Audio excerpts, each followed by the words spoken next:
Bom, olá para todos, né? Hoje, na nossa primeira aula aí de elementos e estruturas, a gente vai começar a relembrar alguns conceitos, né? Conceitos aí das operações fundamentais que nós vamos realizar aí durante todo o curso e também na nossa vida, né? Hoje, então, nós vamos falar dos conjuntos e das operações.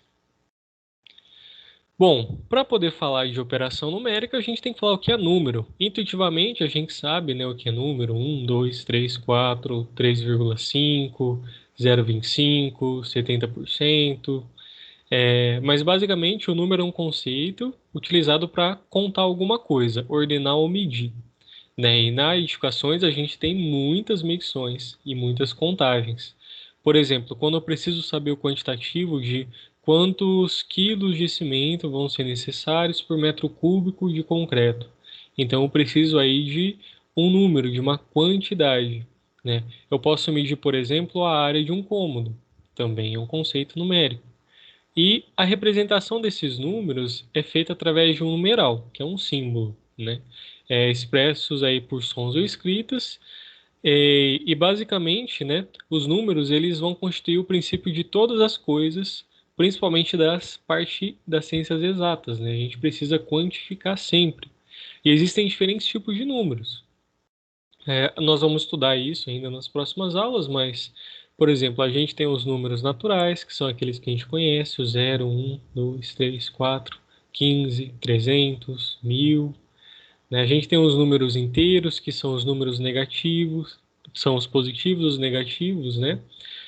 No qual, além desses naturais, a gente tem -1, -5, -11. A gente pode ter números ali na forma decimal, então, por exemplo, 0,15, 1,27, né? Nós vamos lidar aí com diferentes tipos de números durante todo o curso. Bom, e com esses números, nós somos capazes de fazer uma série de operações, né? Vocês já conhecem todas elas, mas a gente vai dar uma relembrada até para poder exercitar, porque basicamente todo o curso é desenvolvido também em cima de operações numéricas. Bom, a primeira delas é a adição, né? A adição é a operação numérica no qual a gente acaba somando, né, alguns números. Cada número, né, é representado pelo nome que a gente chama de parcela. Então, por exemplo, quando eu faço essa conta, 8 mais 5 igual a 13, né? Esse 8 mais 5 igual a 13 indica para a gente, que 8 mais 5 igual a 13, né, indica para a gente que uma soma está ocorrendo. Quer dizer que eu estou adicionando, né, quantidades. Cada um desses termos a gente chama de parcela. E o resultado dessa operação nós chamamos de soma, né? Então, sempre que eu estou falando de parcelas, eu estou falando de adição. A adição, ela tem algumas propriedades, não sei se todos se lembram, né? Mas a gente tem um número que a gente chama de elemento neutro, né? O elemento neutro da adição é o zero. Por que que ele é elemento neutro? Porque zero adicionado com qualquer outro número dá esse número. Qualquer número mais zero continua sendo ele mesmo. Quer dizer que ele não interfere na adição em si. A gente também tem uma segunda propriedade que nós chamamos de comutativa. A propriedade comutativa diz para a gente que a ordem das parcelas não altera a soma. Então, tanto faz eu fazer 8 mais 3 ou eu fazer 3 mais 8. Eu posso inverter, né? Eu posso comutar, eu posso trocar a ordem aí das minhas parcelas, que o resultado ele se mantém. Ela é uma propriedade que não vale para todas as operações, né? Mas para adição ela sempre vale. A associativa também é uma propriedade bem interessante que tem na matemática, né? Na adição. Quer dizer que a gente pode agrupar, né? Fazer por partes uma expressão. Se a gente tiver várias parcelas, eu posso resolver essas parcelas de maneira isolada, né? Então, se eu tenho que adicionar 8 mais 3 mais 5, eu posso fazer primeiro o 8 mais 3, que dá 11, depois somar com 5, que dá 16. Ou então eu posso separar aqui e fazer 3 mais 5 primeiro. 3 mais 5 é 8 e 8 mais 8 é 16. Então eu posso associar trechos. Eu ainda posso fazer o primeiro com o último, se eu quiser. 8 mais 5 dá 13, mais 3 dá 16. Essa é a propriedade associativa. Bom, a gente tem também a propriedade do fechamento, que é uma propriedade um pouquinho mais teórica, que diz que a soma de dois números reais é sempre um número real. Então, sempre que eu somar números reais, sempre terei um número real. Agora a gente vai para a segunda operação numérica, que nós chamamos de subtração, né? A subtração é indicada por um traço e os termos que nós temos é o minuendo, primeiro termo, o subtraindo é o segundo termo e a diferença é o resultado. Na subtração, a ordem já vai importar. Porque, por exemplo, se eu faço 8 menos 5, eu tenho 3. Ou seja, se eu tenho R$ 8 e gastei R$ 5, ainda me sobram R$ 3.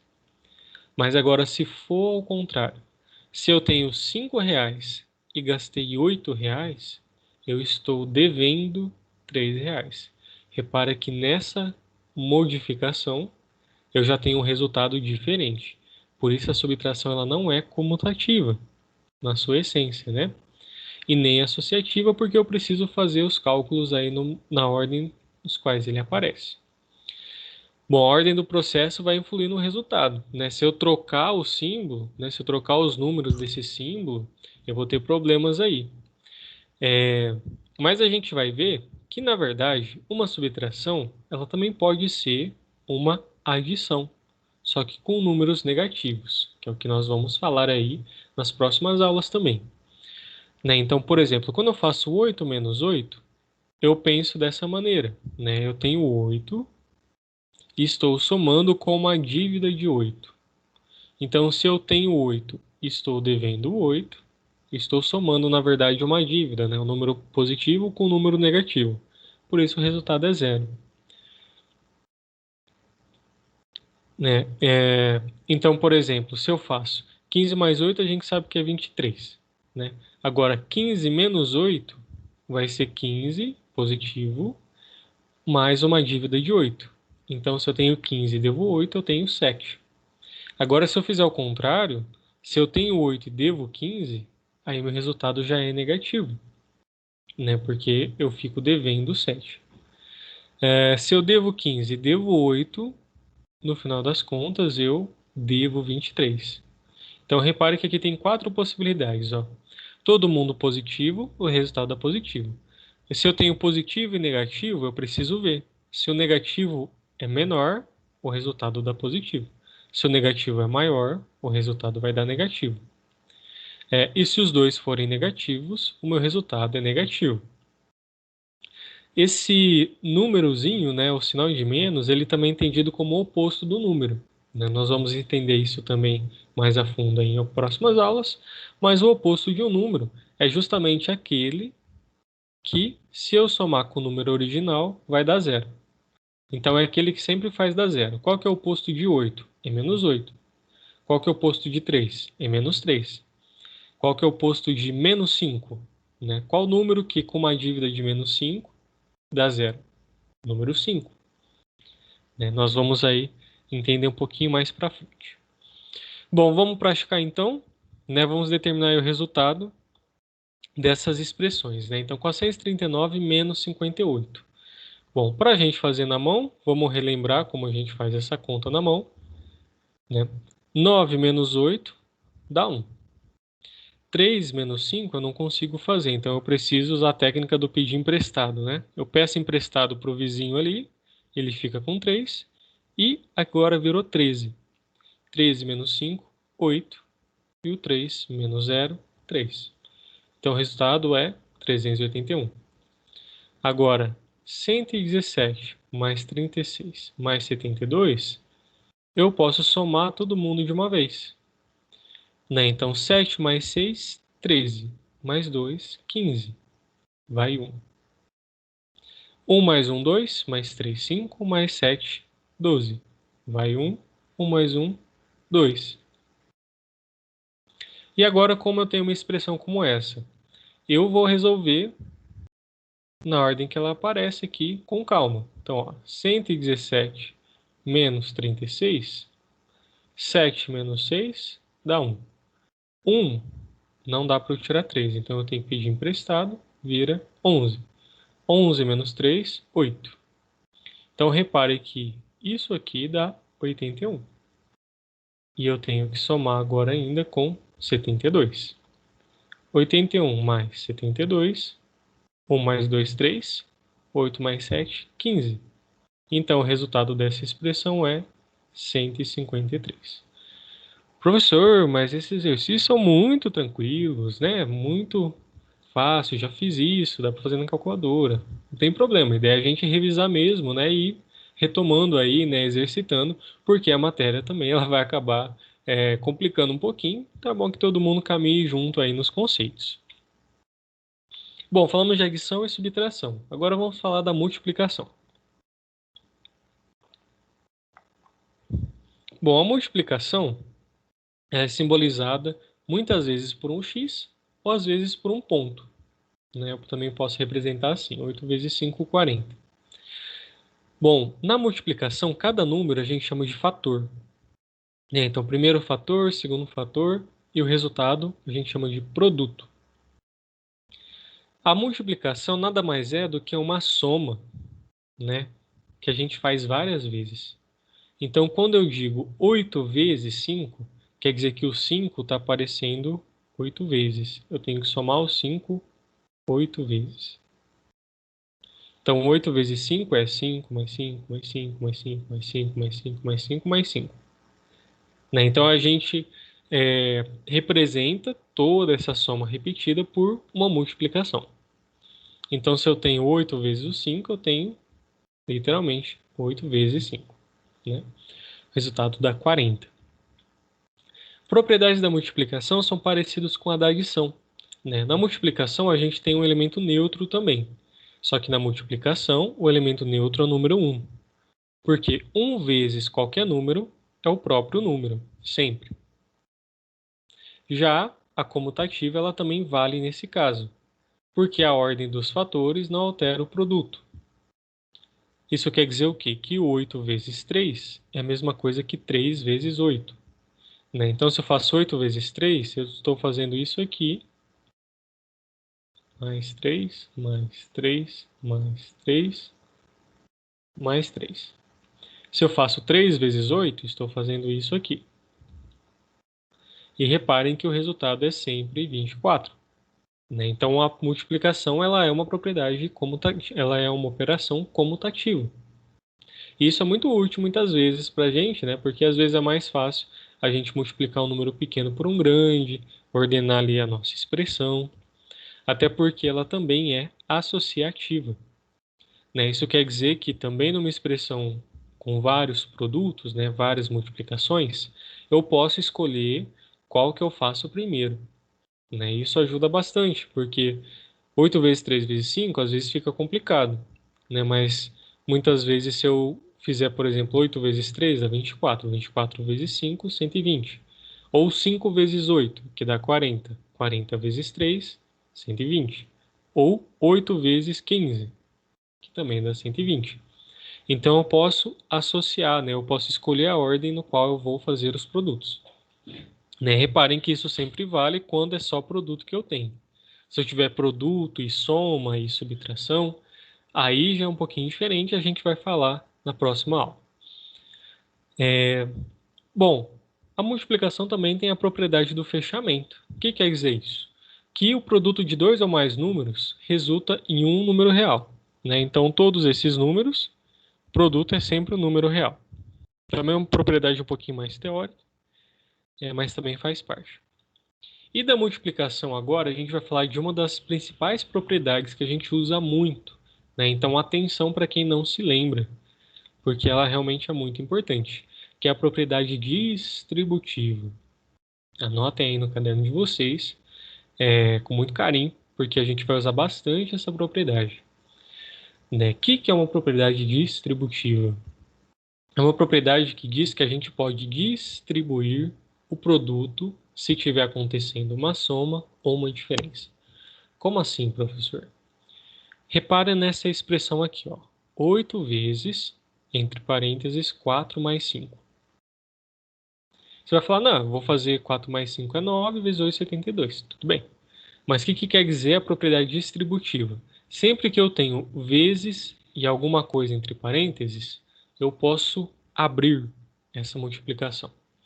Então, eu posso distribuir, que é aquela ideia de fazer primeiro 8 vezes 4, que é isso aqui, e somar com 8 vezes 5. Repare que 8 vezes 4 é 32, 8 vezes 5 é 40, e 32 mais 40 dá 72. Mesma coisa vale para a diferença. Se eu tenho uma diferença e uma multiplicação, eu também posso distribuir essa multiplicação. Então, 8 vezes 4, né? Aqui é negativo, então seria menos 8 vezes 5. Então, posso representar tanto assim, né? 8 vezes 4 menos 8 vezes 5, né? Que vai dar também o mesmo resultado. Ou então, como eu representei aqui, né? 8 vezes menos 5. Bom, o resultado dá menos 8. E o inverso também funciona, que a gente vai ver em breve aí, né, quando a gente for falar sobre fatoração e colocar em evidência. Mas como assim o inverso funciona? Se eu tenho 8 vezes o 4 e mais 8 vezes o 5, tá vendo que o 8 aparece multiplicando nos dois termos? Isso aqui é uma parcela, isso aqui é uma parcela dessa soma. Sempre que eu tiver um número multiplicando dentro das parcelas, eu posso fazer o que a gente chama de colocar em evidência. Tem que anotar aqui, ó, evidência. O que é colocar em evidência? É pegar esse número que está sendo repetido, né, que ele está multiplicando, colocar ele multiplicando todo mundo e abrir um parêntese. 8 vezes 4. Se eu já tirei 8 vezes, o que sobra aqui desse primeiro termo? 4. O mais continua daqui. 8 vezes 5. Se eu já tirei 8 vezes do termo, o que sobra? 5. Então é a operação contrária, a gente chama de colocar em evidência. Quando a gente vai tirar dessa evidência, né, a gente fala que vai distribuir o produto. Então a distributiva eu abro, colocar em evidência, eu reduzo minha expressão. E aí na multiplicação, a gente tem algumas regras de sinais, que essas a gente tem que acabar memorizando, né? Que eu posso ter números positivos e negativos sendo multiplicados. Sempre que o positivo é multiplicado, o resultado é positivo. Deixa eu apagar para... Sempre que um positivo e um negativo é multiplicado, o resultado é negativo. Tá vendo? Sempre que são sinais diferentes, o resultado é negativo. E sinais iguais, o resultado é positivo. Né? Tem aquela brincadeira que a gente faz para decorar, que o mais significa o amigo e o menos o inimigo. Então, o amigo do meu amigo é meu amigo. O amigo do meu inimigo é meu inimigo. O inimigo do meu amigo é meu inimigo. E o inimigo do meu inimigo é meu amigo, né? Às vezes aí os professores passam essa brincadeira aí para decorar. Mas basicamente a gente olhar, né? Se os sinais são iguais, o resultado é positivo. Se os sinais são diferentes, o resultado é negativo. Né? Então, ó, 3 vezes 4. O resultado é 12, mas é mais ou menos 12. Vai ser mais, porque é positivo e positivo. 3 vezes menos 4, então é um positivo e um negativo. O resultado é menos 12. Menos 3 vezes 4 é negativo com positivo. O resultado é menos 12. Menos 3 vezes menos 4. Negativo e negativo, o resultado é positivo. Muitas vezes aí a gente acaba errando nos cálculos por conta dessas regras de sinais. E vai ser importante a gente utilizar corretamente para ter certeza aí dos nossos resultados.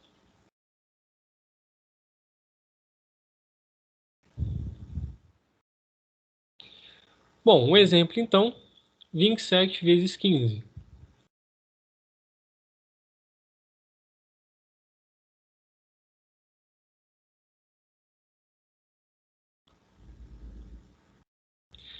Cinco vezes 7, 35, vai 3. 5 vezes 2, 10. Mais 3, 13. Aí agora a gente vai multiplicar aqui na casa do 10, né? Na casa daqui do 10. Então por isso a gente põe um zero, porque a gente foi para outra linha. 1 vezes 7, 7. 1 vezes 2, 2. E aí a gente soma aqui o resultado. 5 mais 0, 5. 3 mais 7, 10. Vai 1. 1 mais 1, 2. Mais 2, 4. 405. Você também pode ir acompanhando, fazendo a mão e fazendo a calculadora, para poder conferir aí os resultados. Agora, o segundo exemplo, a gente tem uma distributiva, né? Então, 5 vezes 20 menos 7. Vamos aplicar distributiva para fazer aqui esse resultado? Então, ó, 5 vezes 20 menos 5 vezes 7. 5 vezes 20 vai dar 100. Menos 5 vezes 7 é 35. 100 menos 35 é 65.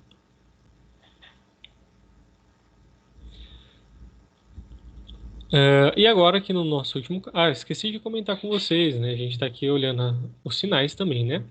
Então, ó, 5 é positivo e 20 é positivo. Então, o resultado é 100 positivo. 5 é negativo e 7 é positivo. Então, o resultado é negativo. Isso vai ser importante agora nesse caso. Ó, menos 2 vezes 8.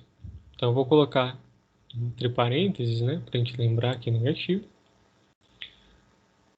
Menos 2 vezes menos 10.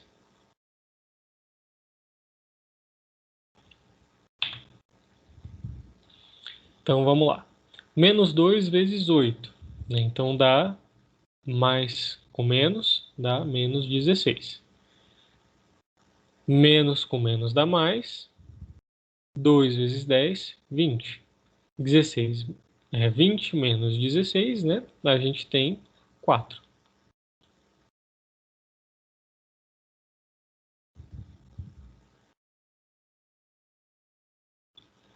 Uma outra alternativa que a gente tem nesses casos é resolver primeiro parênteses, né? Que a gente vai aprender na aula de expressões numéricas. Mas já vou dar o exemplo aqui, ó, que eu poderia fazer então 5 vezes 20 menos 7 é 13. 5 vezes 13, 65. Menos 2 vezes 8 menos 10 é menos 2. Menos 2 vezes menos 2 dá 4.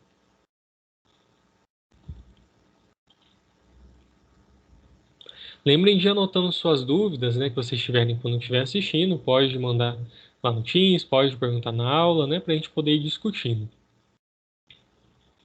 Agora a gente vai para uma próxima operação, que é a operação da divisão.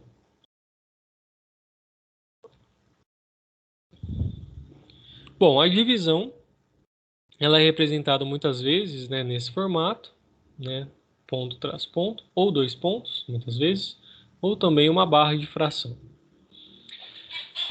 Como que chama aí os elementos de uma operação de divisão, né? O número que eu quero dividir é o dividendo, aquele que vai falar quantas vezes ali eu estou dividindo é o divisor, o resultado da divisão é o quociente, e muitas vezes uma divisão pode ter um resto. Como assim? Vamos supor que você tem 5 barras de chocolate, né, e você vai dividir por duas pessoas. Se eu pensar em números inteiros, né, cada pessoa vai ficar com 2 barras e vai sobrar uma barra inteira. A barra de chocolate eu consigo dividir entre duas pessoas, né? Então, teoricamente, fica 2,5 ali para cada um. Mas se eu pensar agora, por exemplo, uma bicicleta, né? Se eu tenho 3 bicicletas e eu vou dividir entre duas pessoas, cada pessoa fica com uma bicicleta, só que uma bicicleta vai sobrar, porque a gente não vai dividir uma bicicleta no meio, né? Então, essa que sobra é o que a gente chama de resto. Aquilo que a gente não consegue, não vai dividir, por exemplo.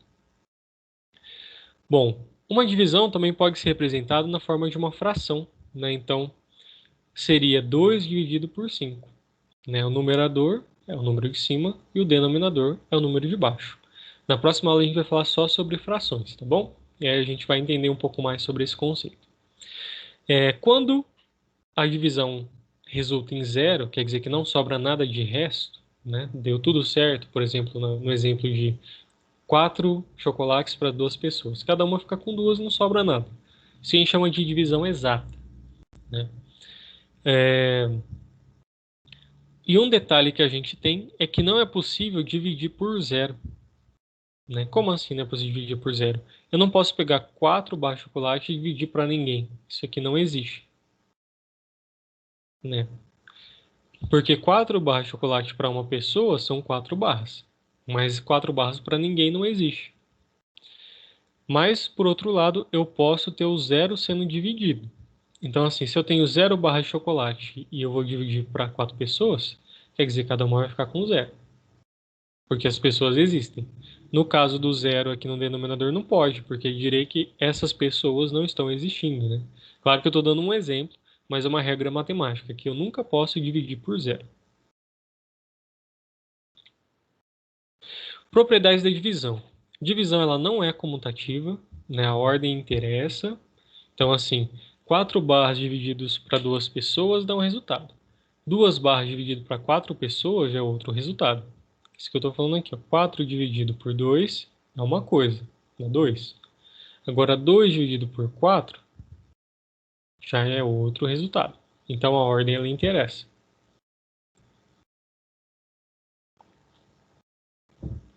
E não é associativa porque eu não posso sair agrupando divisões, né? Eu tenho que fazer na ordem que elas forem aparecendo. A gente tem um elemento neutro, que é o número 1, né? Sempre que eu divido por 1, a gente tem o mesmo resultado.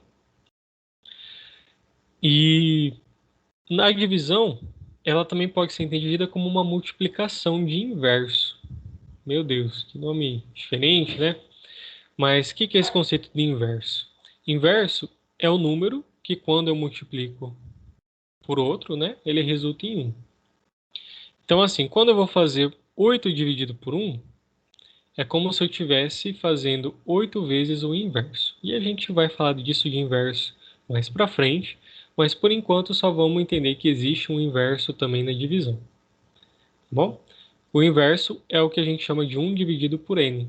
Né? Então, assim, qual que é o inverso do número 5? Vai ser 1 dividido por 5. Esse é o inverso. É 1 dividido por n. Porque na hora que eu multiplico eles, ó, 5 vezes 1, 5 dividido por 5 dá 1. Bom, como que eu faço para multiplicar frações? Sempre que eu tenho aí algumas frações. Bom, para multiplicar fração, é uma regra bem fácil. Eu vou fazer o de cima vezes o de cima, ou seja, numerador vezes numerador, e de baixo vezes o de baixo, denominador vezes denominador. Então, como que eu faço 3 dividido por 5 vezes 12 dividido por 5? Eu posso, como são frações, eu faço 3 vezes 12, 36, e 5 vezes 5, 25. Essa é uma maneira que a gente tem de multiplicar as frações. E aí, só relembrando o conceito de divisão exata, né, é quando o resto é zero. Então, por exemplo, 170 dividido por 20. Né? 1 não dá para dividir, 17 não dá, 170 dá. 170 dividido por 20 dá 8. 8 vezes 20 dá 160. 170 menos 160 sobra 10. Então aqui eu tive resto. Né? Uma divisão que ela não é exata, porque eu tive resto. Agora, 175 dividido por 25, quando eu faço essa conta, dá 5. Né? 5 vezes... Opa, perdão, 5 não. Dá 7.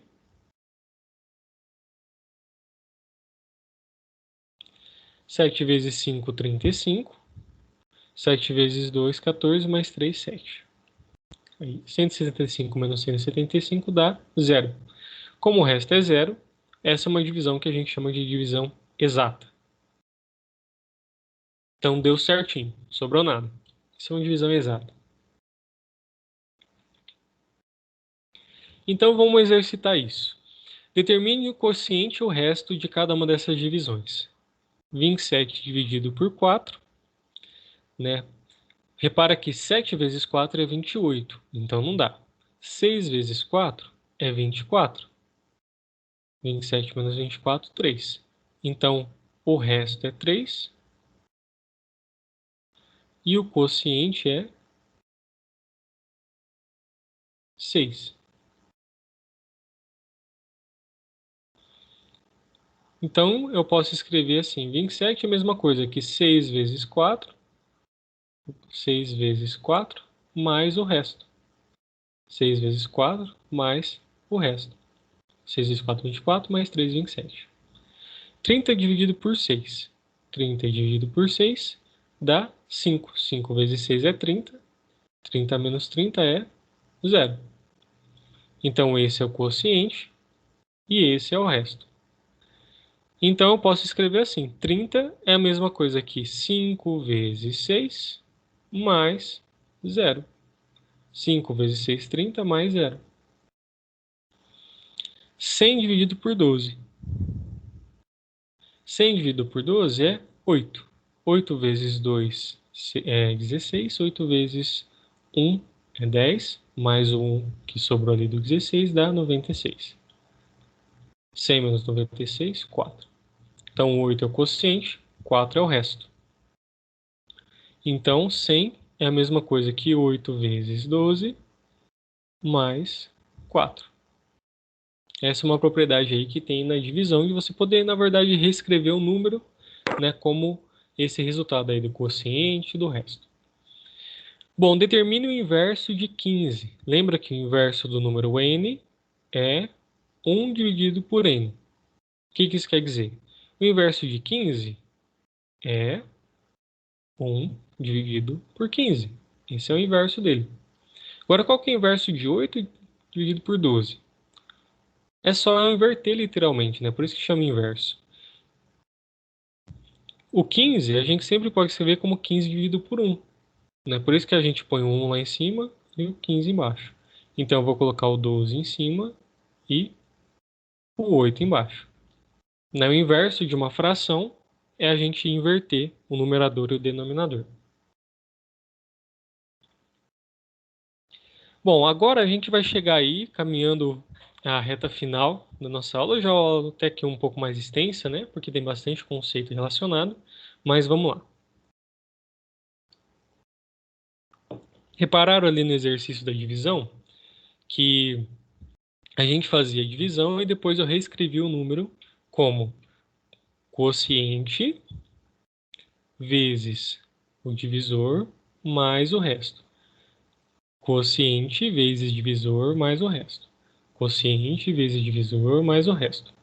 E isso é uma propriedade que sempre acontece, né? Sempre que eu tenho um número, o divisor, quociente e resto, o número ele sempre vai poder ser escrito como divisor vezes quociente mais o resto. Isso sempre acontece com todos os números, né? Quando esse resto é zero, a gente chama de divisão de exata.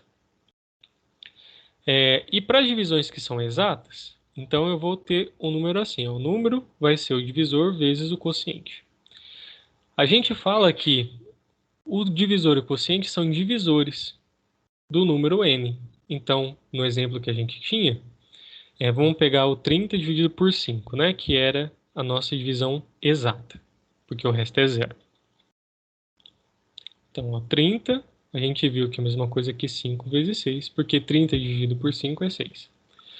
O 5 e o 6 são divisores, porque sempre que eu dividir 30 por 5 vai dar exato e 30 por 6 vai dar exato. Isso quer dizer que o 30 vai ser múltiplo. Múltiplo de 5 e múltiplo de 6, porque é um produto. Né? O múltiplo a gente sempre chama aquele número que está na tabuada, digamos assim.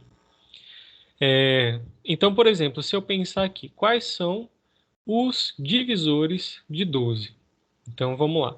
Divisor é sempre um número menor que ele mesmo, né? Então, 12, primeiro eu vou testar lá com 1. 12 dividido por 1 dá exato? Dá. Então, 1 é divisor. 12 dividido por 2 dá exato. Então, tá aqui. 12 dividido por 3 dá exato, então 3 também é. 12 dividido por 4 dá 3, né? Então 4 também é. 12 dividido por 5 é exato? Não, porque vai dar 2 e ainda sobra 2, então não é exato. Então 5 não é divisor de 12. 12 dividido por 6 dá. 12 dividido por 7 não. Por 8 não. Por 9 não. Por 10 não. Por 11 não. E por 12 dá também. 12 dividido por 12 é 1. Então os divisores do número 12 são 1, 2, 3, 4, 6 e 12. Porque são os números que eu posso dividir o 12 de maneira exata. Para eu saber os divisores de 18, mesma coisa. O 1 divide, o 2, o 3. O 4 já não é divisor, porque ele sobra, né? Ele tem resto. O 5 também não. O 6 é, o 7 não, o 8 não. O 9 é, 18 dividido por 9 dá 2. Né? E por aí vai. 10 não é, 11 não, 17 não é, 18 é. E o 30? O 1, 2, 3, o 4 não. O 5 é, 6 é, 7 não, 8 não, 9 não, 10 é, 30 dividido por 10 é 3. 11 não, 12 não, 13 não, 14 não, 15 é, 30 dividido por 15 é 2. Por aí vai, até chegar no próprio 30, né? 30 dividido por 30 é 1. Então, esses são os divisores. Divisores são sempre números menores que eu posso dividir de maneira exata. Então, divisores de 30 são os números menores ou iguais a 30 que dividir de maneira exata. Agora, o múltiplo. O múltiplo é outra ideia. O múltiplo é sempre quando eu pego um número e eu faço a tabuada dele. Então, ó, 12 vezes 0 é 0. 12 vezes 1, 12. 12 vezes 2, 24. Por aí vai, se eu pegar 12 vezes 10, por exemplo, 120. 12 vezes 20, 240. Né? Então, todos esses números aqui são os resultados, né? Os produtos, né? O resultado da multiplicação são múltiplos, né? Porque são sempre esses produtos. Então, 12 vezes 500 vai dar 6.000. 6.000 é múltiplo de 12 porque é 12 vezes alguma coisa, né? Então, múltiplo é sempre o número vezes alguma coisa. Por que que 24 é múltiplo? Porque que 24 é 12 vezes alguma coisa. Por que que 12 é múltiplo de 12? Porque é 12 vezes alguma coisa. 18. Múltiplo de 18. Ó, 0, 18, 36. Né? Por que que 36 é? Porque 36 é o 18 vezes 2. Agora aqui embaixo, no 30. Por que que 60 é múltiplo de 30? Porque 60 é 30 vezes alguma coisa. Por que que o 30 também é? Porque o próprio 30 é o 30 vezes alguma coisa. 120 também vai ser, porque 120 é o 30 vezes alguma coisa, né, vezes 4. E aí a gente entra no conceito de números primos, né? O número primo é aquele, coitado, aquele que só tem os divisores 1 e ele mesmo. Então, por exemplo, nenhum desses números é primos porque eles têm um monte de divisor. Mas o número primo ele só tem um e ele mesmo. Então, por exemplo, o 2. Quais são os divisores de 2? É 1 e o 2. Quais são os divisores de 11? Vai ser o 1 e o 11. Mais nada divide isso. Quais são os divisores de 67? Se você testar todos, né, vai ver que é só 1 e o 67. Então eles são números primos porque são só o 1 e ele mesmo. O 2, o 11, 67. E aqui eu listei para vocês alguns números primos até 109, né? Então esses são todos os números primos que a gente tem até 109, mas existem infinitos números primos, né? Então, ó, 2, 3, 5, 7, 11, 13. Por que que o 9 não é? Porque se você lembrar, os divisores de 9 são 1, 3 e 9. Eu consigo fazer 9 dividido por 3. Então, tá vendo? Como tem outro número, ele não é primo. O primo é só quando é 1 e ele mesmo. Esses números primos, eles são muito usados quando a gente quer fatorar, né? Fatorar é quando a gente quer transformar um número no produto de vários números primos. Né? Isso é útil para a gente poder utilizar aí na próxima aula para encontrar soma de frações, né? Para a gente poder simplificar contas. E a gente chama então esse processo de fatorar quando eu vou escrever esse número como um produto. Lembra que eu fiz? 30 é 5 vezes 6. Isso aqui é uma fatoração, mas quando a gente vai fatorar mesmo o número, eu vou escrever só com números primos. Em geral, a gente vai decompor escolhendo como fatores os números primos.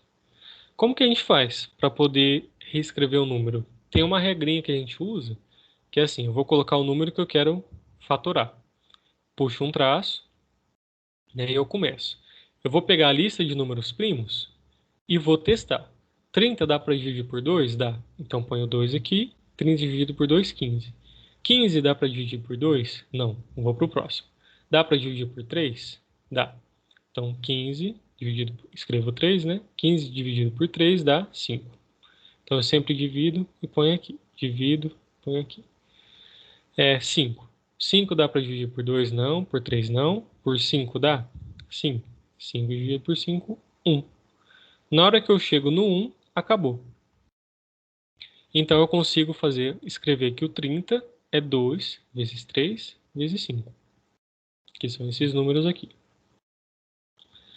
Vamos fazer com 150 agora. Mesma coisa, eu vou pegar a lista de números primos e eu vou testando. 150 dá por 2? Dá. 75. 75 dá por 3?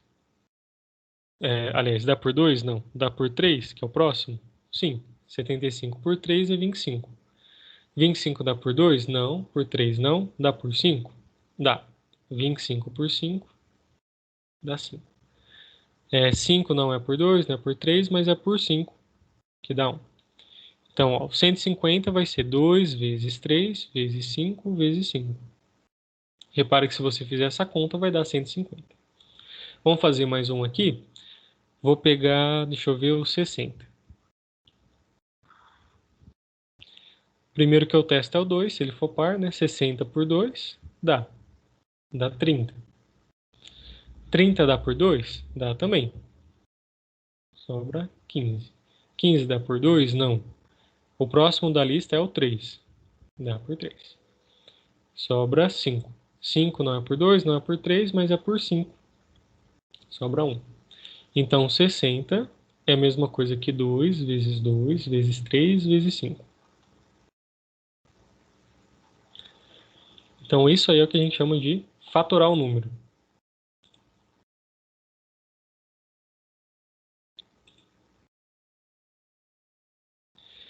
Bom, e essa fatoração, no final das contas, a gente usa para poder encontrar o mínimo múltiplo comum, ou o MMC. Talvez você se recorda disso, né? Mas o MMC é um conceito importante na matemática, né? No qual a gente vai encontrar os múltiplos comuns de vários números. E a gente usa isso principalmente para frações, que a gente vai usar na próxima aula. O que é o MMC? É o menor número, que não é o zero, né? Que seja múltiplo ao mesmo tempo dos números que eu quero saber. Então, por exemplo, para o 12 e o 18, qual que é o MMC? Qual que é o mínimo múltiplo comum entre o número 12 e o número 18? Bom, eu posso fazer isso de duas maneiras. Eu posso listar os múltiplos de 12, todos eles. Eu posso colocar também os múltiplos de 18, que é o que eu quero saber, né? E aí eu posso comparar. Qual que é o menor número que aparece nos dois? 36. É um número comum, né? Mínimo múltiplo comum. Qual que é o menor múltiplo comum nos dois? É 36. Então, o MMC de 18 e 12 é 36. Professor, mas o 72 também aparece. Pode ser ele? Não pode. Ele vai ser um múltiplo comum, né? Esse aqui é só múltiplo comum. Esse aqui é o mínimo múltiplo comum. Porque ele não é o menor.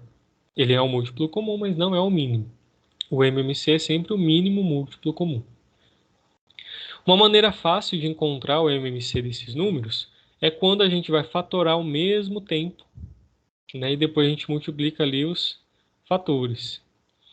Então vamos lá.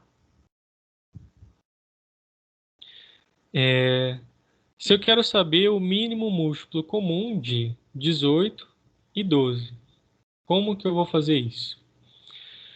Bom, eu vou fazer o nosso MMC, né? Aliás, eu vou fazer a nossa fatoração com números primos. Então eu começo lá com 2. 18 dividido por 2 dá 9. 12 dividido por 2 dá 6. Agora, vou de novo. Eu vou testar com 2. O 9 não dá para dividir, mas o 6 dá. Então, eu escrevo mesmo assim o 2. 9 não dá para dividir, ele continua. 6 dividido por 2, 3. Ó, agora, eu tenho que fazer o 9 e o 3. O 2 não é divisor. O 3 é. Então, ó, 9 dividido por 3, 3. 3 dividido por 3, 1. Agora, de novo. Aqui já chegou no 1, então já acabou. Eu ainda tenho que fazer os dois chegarem no 1 aqui no final. Né? Para fazer isso, então, eu vou dividir por 3. Então, eu escrevo 3 aqui. 3 dividido por 3, 1. E aí, eu vou multiplicar isso tudo. 2 vezes 2 vezes 3 vezes 3. Então, 2 vezes 2 vezes 3 vezes 3 dá 36. E é verdade, 36 é o mínimo múltiplo comum deles. Repare que 36 é múltiplo de 18, porque é 18 vezes 2, e 36 é múltiplo de 12, porque é 12 vezes 3. Outro exemplo, 27 e 9. Eu quero saber qual que é o MMC de 27 e 9. Então, ó, 27. Não adianta eu colocar um 2, porque não vai dividir ninguém. Então, eu vou para o próximo, que é 3. Coloco 3. 27 dividido por 3 dá 9. 9 dividido por 3 dá 3. Ainda dá para de novo com 3. 9 dividido por 3 dá 3. 3 dividido por 3 dá 1. Aqui já chegou. Ainda tem que chegar ao outro lado. Então eu coloco de novo mais um 3. 3 dividido por 3 dá 1. Então o mínimo múltiplo comum de 27 e 9 é 27, que é 3 vezes 3 vezes 3. Às vezes acontece que ser um dos números.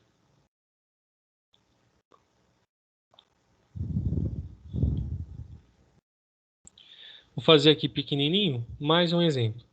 Qual que vai ser o mínimo múltiplo comum entre 15 e 20? Como que eu faço isso? Puxo uma reta e eu começo a fazer a fatoração ao mesmo tempo. Então, ó, por 2 tem alguém que divide? Tem. O 20 dá. Então, eu vou colocar o 2. Sempre números primos. 15 não dá, então eu continuo com 15. 20 por 2 dá 10. Ainda tem mais alguém que dá por 2? O 10. Então, eu vou de novo. 15 não dá, então eu continuo. Sempre que não for divisível, eu só copio ele. E eu faço a divisão do outro número. 10 dividido por 2 dá 5.